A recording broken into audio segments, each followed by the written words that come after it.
नमस्कार दोस्तों, आप सभी का एक बार फिर स्वागत है। मित्रों, इस संसार में जन्म लेने वाला हर एक जीव को इस संसार को छोड़कर जाना ही पड़ता है। मृत्यु एक ऐसा सत्य है जिसका सामना हर एक जीव को करना पड़ता है।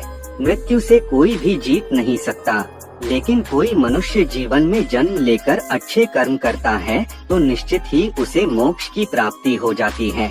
उसे फिर से इस संसार में जन्म लेना नहीं पड़ता।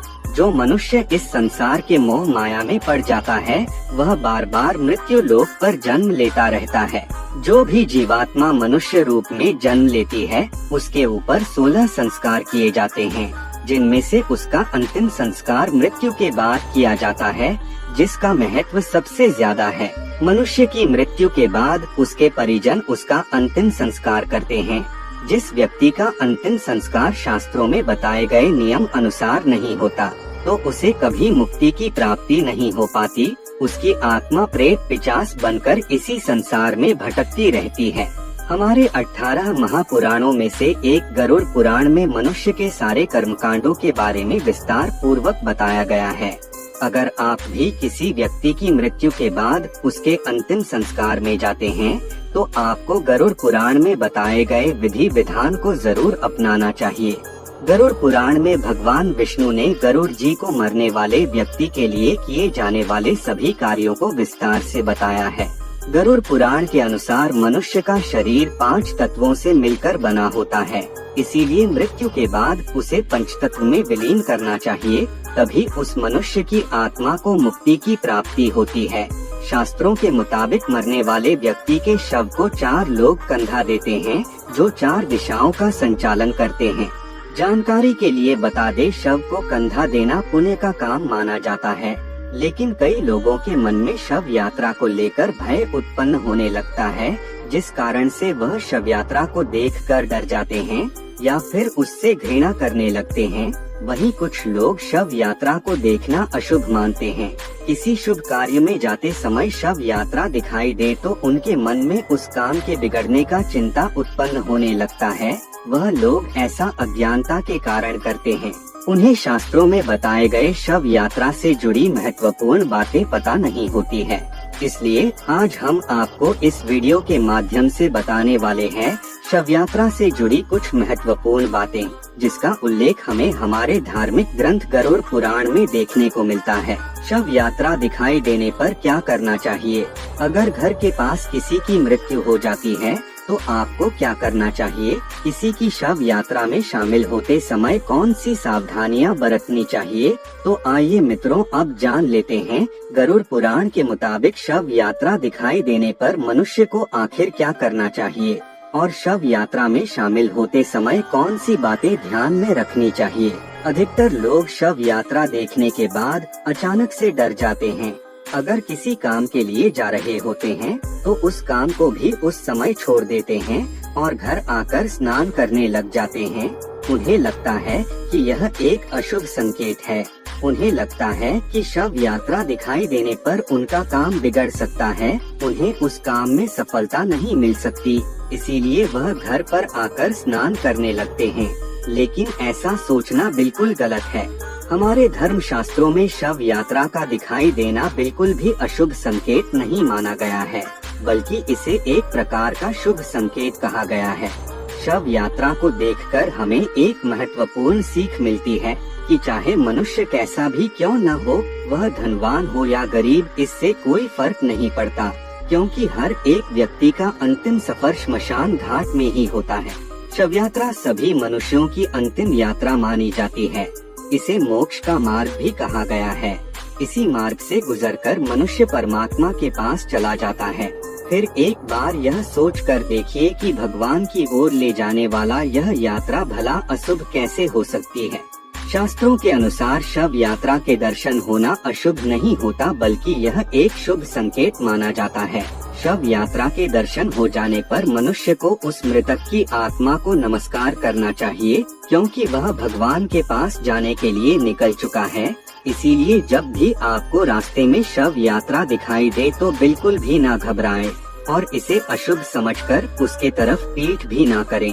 आपको उस समय परमात्मा का ध्यान करते हुए मरने वाले की आत्मा की शांति के लिए प्रार्थना करनी चाहिए और राम के नाम का जाप करना चाहिए। शास्त्रों के मुताबिक अगर आप किसी काम के लिए जा रहे हैं और रास्ते में आपको शव यात्रा दिखाई दे तो समझ जाइए कि आपको उस कार्य में सफलता मिलने वाली है। यह एक शुभ संकेत माना गया है। शास्त्रों में बताया गया है कि शव यात्रा दिखाई देने पर कभी भी उत्पात नहीं करना चाहिए। कुछ लोग ऐसे होते हैं जो शव यात्रा देखने के बाद हंसी मजाक करने लगते हैं, जो बहुत ही गलत माना गया है। चाहे मरने वाला व्यक्ति आपका शत्रु ही क्यों न हो, आपको किसी की भी मृत्यु पर खुश नहीं होना चाहिए। हमारे शास्त्रों में यह भी उल्लेख है कि मृत्यु के बाद व्यक्ति ना तो आपका मित्र होता है और न ही आपका शत्रु। अगर रास्ते में शव यात्रा दिखाई दे और आपकी नजरों से वह यात्रा दूर न चली जाए, तब तक आपको मौन रहना चाहिए। आप जो भी कार्य कर रहे हैं उसे छोड़कर कुछ मिनट के लिए उस आत्मा की शांति के लिए आपको प्रार्थना करनी चाहिए। शव यात्रा आपके नजदीक होने पर आपको भोजन भी नहीं करनी चाहिए। जब भी आपके पास से कोई शव यात्रा गुजरे तो आप मौन धारण करके परमात्मा को याद करते हुए उस आत्मा की मुक्ति के लिए प्रार्थना करें और फिर से अपने कार्य में लग जाएं। अगर किसी सुहागन महिला यानी पति से पहले किसी पत्नी की मृत्यु होती है तो आपको उस समय उस स्त्री की शव यात्रा में सिंदूर गिराना चाहिए। शास्त्रों में उल्लेख है कि जिस स्त्री की मृत्यु उसके पति से पहले हो जाती है उसे मोक्ष की प्राप्ति होती है। जिस स्त्री को उसका पति कंधा देता है उसकी कभी अधोगति नहीं होती। हर सुहागन स्त्री यही चाहती है कि उसकी मृत्यु उसके पति से पहले हो, जिससे वह एक सुहागिन की तरह श्रृंगार करके अपनी अंतिम यात्रा कर सके। बता दें, किसी भी सुहागन स्त्री की शव यात्रा दिखाई देना बहुत ही शुभ संकेत माना जाता है। अगर आपको कहीं पर भी किसी सुहागन स्त्री की शव यात्रा दिखाई दे तो आप थोड़ा सा सिंदूर गिरा दें और उसकी आत्मा की शांति के लिए भगवान से प्रार्थना करें। इससे आपको सौभाग्य की प्राप्ति होती है। अगर कोई शव यात्रा आपके घर के नजदीक होकर गुजरती है तो आपको शव यात्रा पर थोड़े से फूल जरूर डालने चाहिए। यह यात्रा ईश्वर के पास जाने की यात्रा होती है। अगर आप चाहते हैं कि आपकी कोई मनोकामना ईश्वर तक पहुंच सके और वह मनोकामना जल्दी पूरा हो सके तो आपको शव यात्रा पर थोड़े से फूल डालकर राम का नाम लेना चाहिए और आत्मा की मुक्ति के लिए प्रार्थना करनी चाहिए। शास्त्रों में स्पष्टता से उल्लेख मिलता है कि जो भी व्यक्ति शव यात्रा में राम का नाम लेता है उसे मोक्ष की प्राप्ति होती है। ऐसे व्यक्ति को भगवान के चरणों में जगह मिल जाती है। मित्रों, गरुड़ पुराण के मुताबिक किसी भी व्यक्ति की शव यात्रा में शामिल होना पुण्य का काम बताया गया है। शायद इस बात को बहुत कम लोग जानते होंगे कि जो भी व्यक्ति किसी की अंतिम शव यात्रा में शामिल होता है तो यह उसके पुण्य कर्मों में जुड़ जाता है। किसी मरने वाले व्यक्ति के शव को कंधा देना अच्छा काम होता है।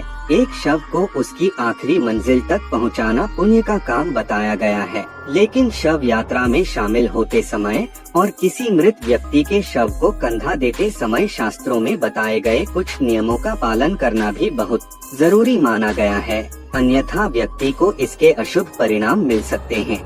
जन्म से लेकर मृत्यु तक किए जाने वाले सभी संस्कार शास्त्रों में बताए गए नियमों के अनुसार ही करने चाहिए, तभी उसके शुभ फल की प्राप्ति होती है। मित्रों, हमने इससे पहले एक और वीडियो बनाया है जिसमें शव यात्रा में शामिल होने के दौरान कौन सी गलती नहीं करनी चाहिए उसके बारे में भी बताया है, तो आप हमारे चैनल में जाकर उस वीडियो को भी देख सकते हैं। तो आज के वीडियो में इतना ही। अगर आपको ये जानकारी अच्छी लगी हो तो वीडियो को लाइक और चैनल को सब्सक्राइब अवश्य करें। तब तक के लिए जय सिया राम।